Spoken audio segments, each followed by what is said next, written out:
Hi, I'm Jenny Kee, designer and artist, and I'm meeting with Francesco Clemente, painter and creator of this wonderful tent city at the Carriage Works in Sydney. Francesco divides his time between New York and India, and it was in Manhattan that he became a creative force alongside such names as Andy Warhol, Julian Schnabel and Jean-Michel Basquiat. I came to the conclusion that in painting, as in dressing, there is only two possibilities. Either you match or you mismatch. Would you agree with that? Well, I just mismatch. We both have a lot in common. We both left our birthplace at an early age, our love of colour, and the influence of spirituality in our work. It wasn't lots and lots and lots of people. It seems we both left home as soon as we could. Why did you need to leave? Well, I actually left home at 17. I just had to get out because I felt like I was stuck and stifled, and I wanted to experience something that wasn't at home. Because I was born at Bondi, you know, and I had that energy around me, but that wasn't enough, you know. I just wanted to go and hang out with artists. So I don't know if you're familiar with Naples, but Naples is a city by the sea, but which has totally turned the back to the sea. Naples is not about the sea at all. Why did you leave Naples? Naples was so boring. On the other hand, I think I learned in those years that boredom is the beginning of everything, don't you think? Yeah. To be bored, if you're bored, you know, the greatest muse is boredom. And so you left, and where did you go? Went to London, straight to London. Do not pass go, straight to London. On the boat, you never got planes then, you went on the boat. How long did it take? 6 weeks.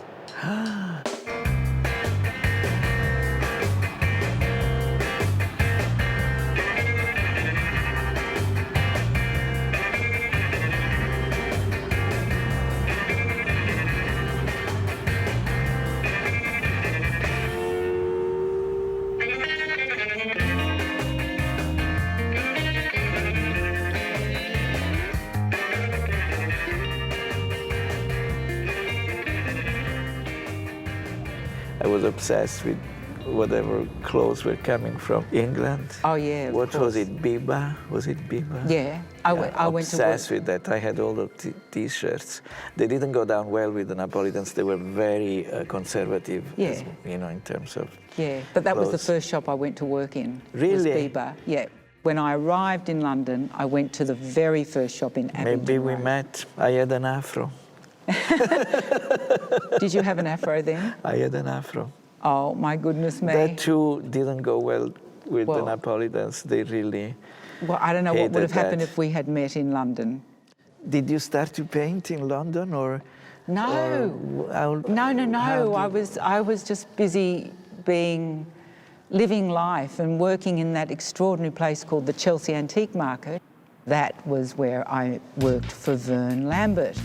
Vern was the beginning of selling retro clothing. So working with Vern Lambert was the very beginning of all the retro clothing.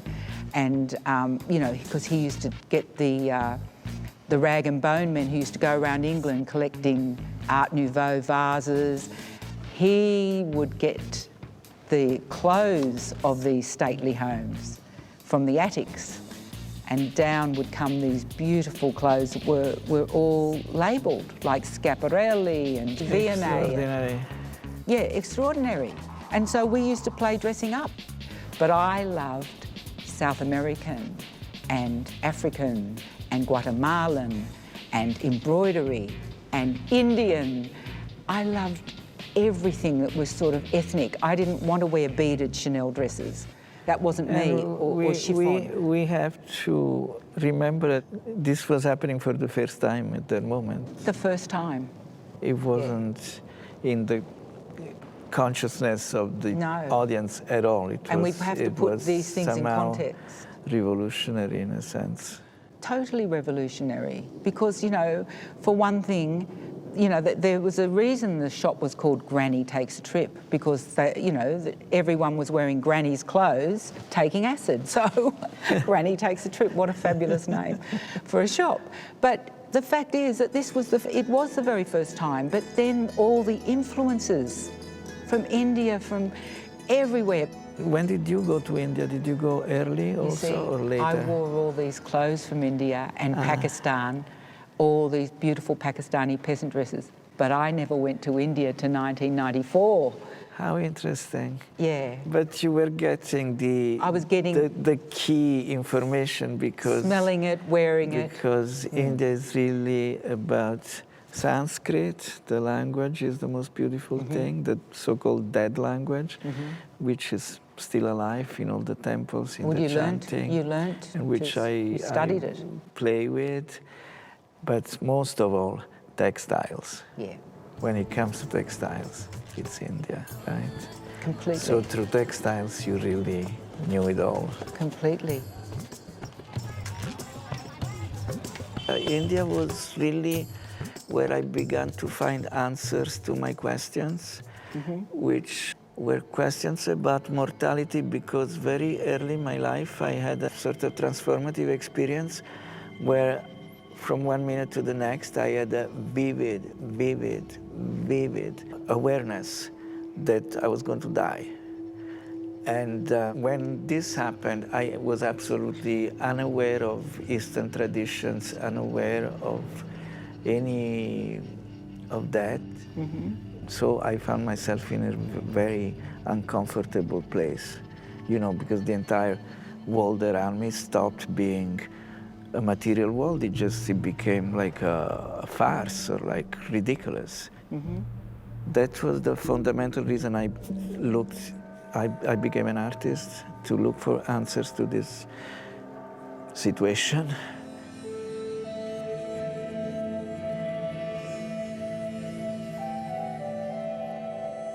And also, How old were you? 18. Amazing. Very, very unprepared for such a perception.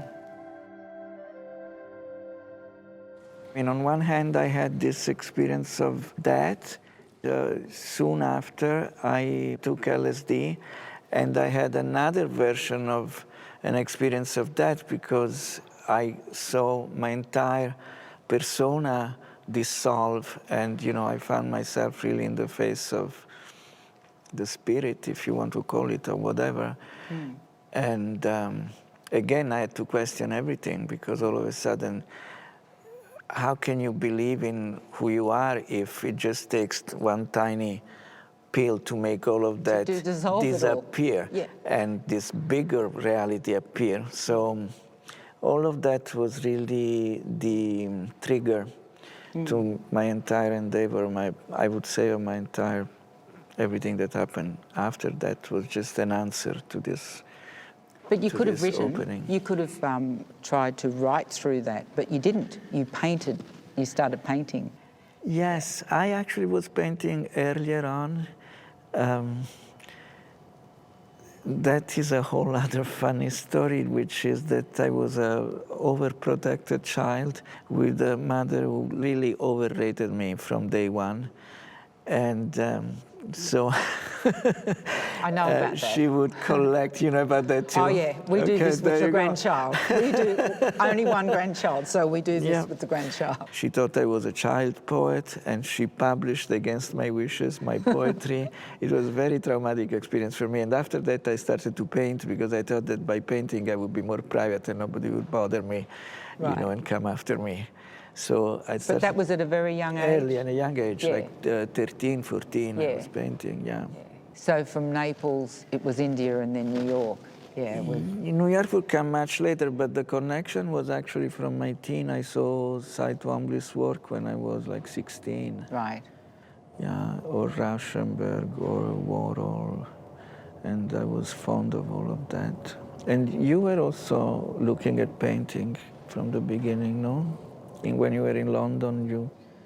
Well, the thing is, I live with Michael, who was an artist, and a great artist, but my interest was fabrics. Mm-hmm. My interest was fabrics, and but I never really ever thought that I was going to be an artist. Mm-hmm. It took an accident to sort of really bring it out of me. To open that up. And, you know, because I live with Michael, Michael had a way about him, you know, being the great artist, and I was the, you know, the beautiful, stylish girl that hung with a great artist. So I sort of had a little bit of that, and then I thought, Jen, get over that. You got over him, so get over that. And you know, I think for both of us, it's too late to apologize for what we are. We just can't. But my passion was always about colour in fabric. You know, that's what my love was in London, and it wasn't like, oh, I'm going to be a designer. I just came back to Australia after London. I'd spent 7 years there, and then I came back and I opened a shop called Flamingo Park, and I started designing.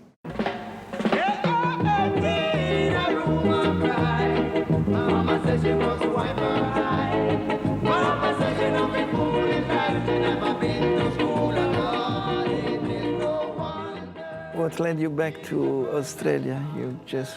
Well, Michael was coming back to have a show. He was coming back to have an art show in Melbourne, and as soon as we stepped foot back in Australia, Whitlam had just got in, so it was just the beginning of a creative country. He was a great Labor politician, very visionary. Right. The film industry was just starting, and he fed that creativity. So we all knew that this was the place to come back to, our roots.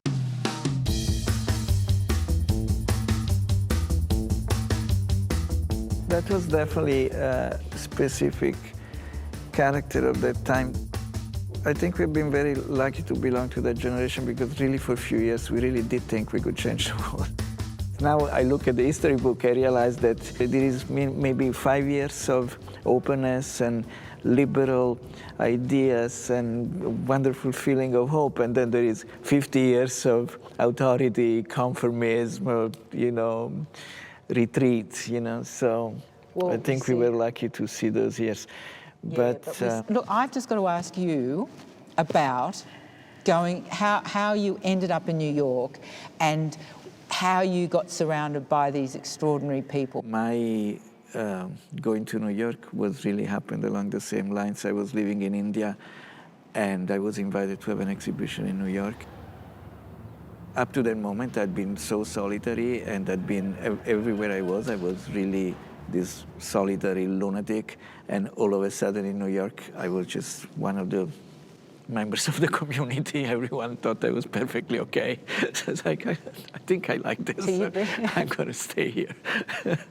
I can understand that after coming. It sounds like your return to Australia was the same. I mean, you came for an exhibition, and then you saw that everything was happening, well, and you could be part of a community and an energy. And you know, what happened is that since really the 40s, because of the war and all of that, there was a migration of artists into New York. Yep.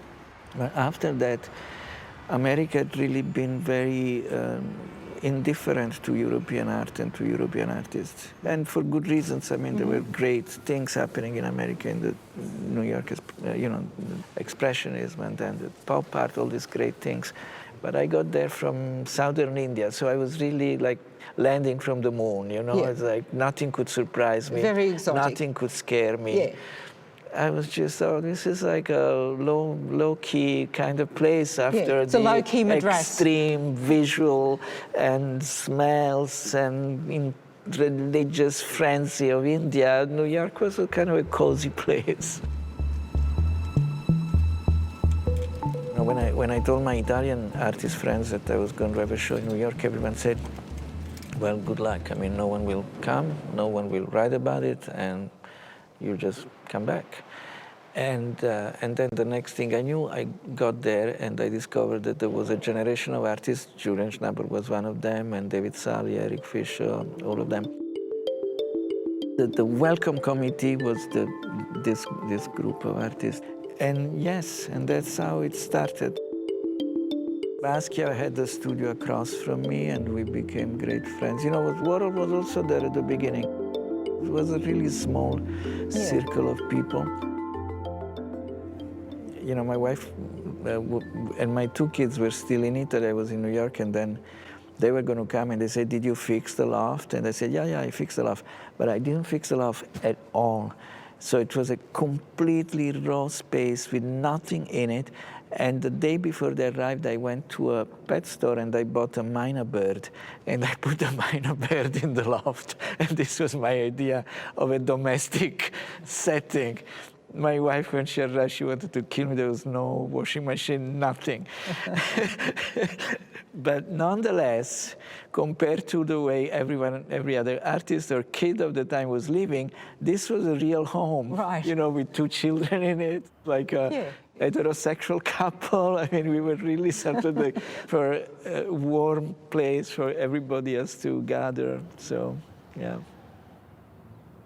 I just fell in love when I saw those images of you, of your paintings, of the watercolour of the rainbows. You know how it is, something, just a word can trigger a whole world of images. And Maido Santo, you know, the shamans of the Candomblé religion, of the West African religion that survives in Brazil, she told me, whenever you see a rainbow, you should always look from one end to another and then back. And so many of the images that come into my work, they come from that. They come from something I heard, even more than something I saw. This exaggerated awareness of that was really a turning point for me. And I know that somehow you encounter the same experience in a more tangible, objective way than I did. What happened? Yes, well, you know, I just moved to the mountains with my family, Michael and my little girl, 22 months old. We were 5 weeks there, and I got the train down on a Tuesday morning because I'd spend the weekend at home, and Tuesday morning with her, my little girl, and I was in the train crash at Granville. It was the biggest train crash in the history of this country. So I was running to get into the third carriage, and the guard said, "Get in." We stopped the train. You get into the first carriage. So I went rushing into there. The third carriage, no one survived. Not one person survived that. The bridge came down on top of the third carriage, and it just flattened. For never 1 second did I think I was going to die. I felt, and this is the truth, Francesco, I felt like I was somehow, all of this wood and things was flying through the air, but I felt like I was in a bubble.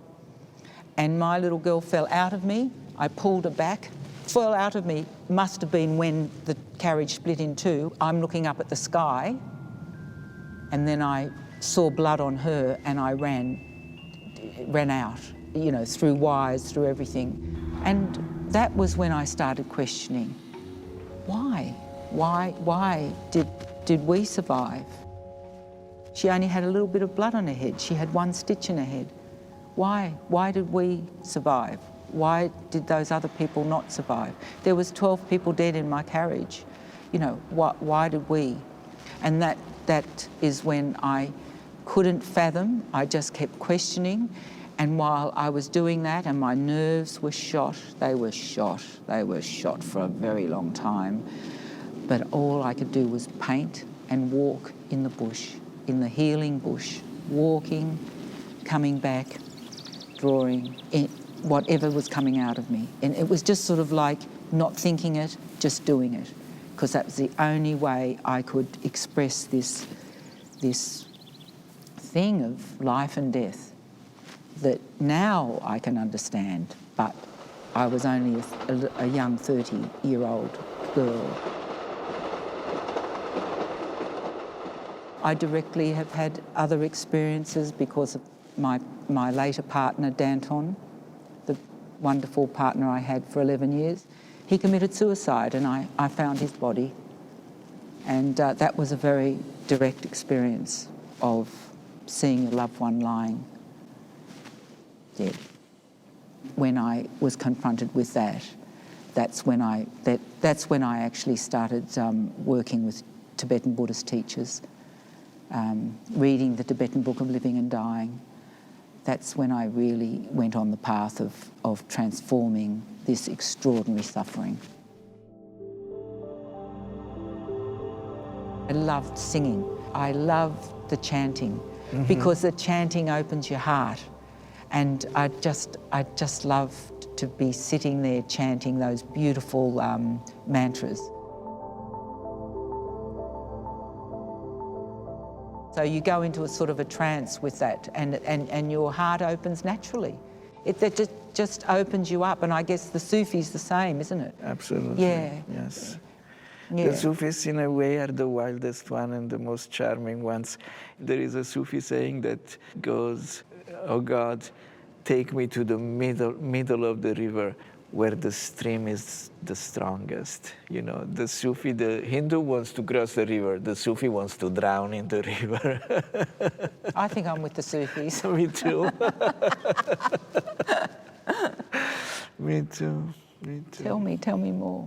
What you were doing when you were walking into the bush and so on, you were connecting with the actual image of the world, and establishing yourself in a safe place, which is the form of the world.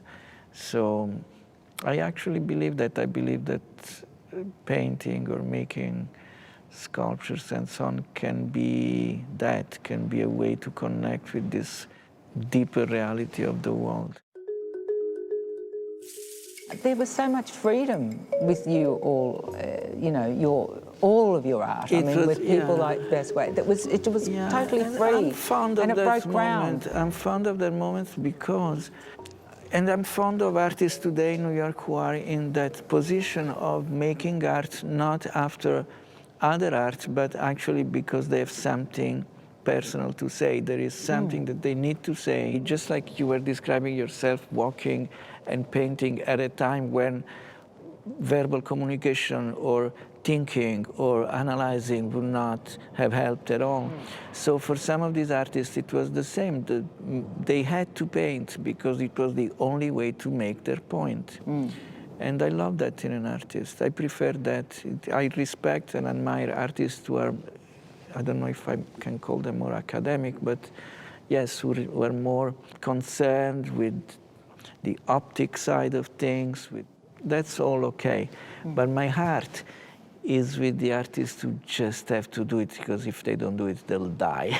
Yeah. That's the art that draws me. That's what makes me want to be an artist. Because that's where the passion is. I mean, it's just such a... Yeah, the necessity to... It's a necessity to be alive. To state something that is alternative to the common narrative, something that offers a completely other story, you know.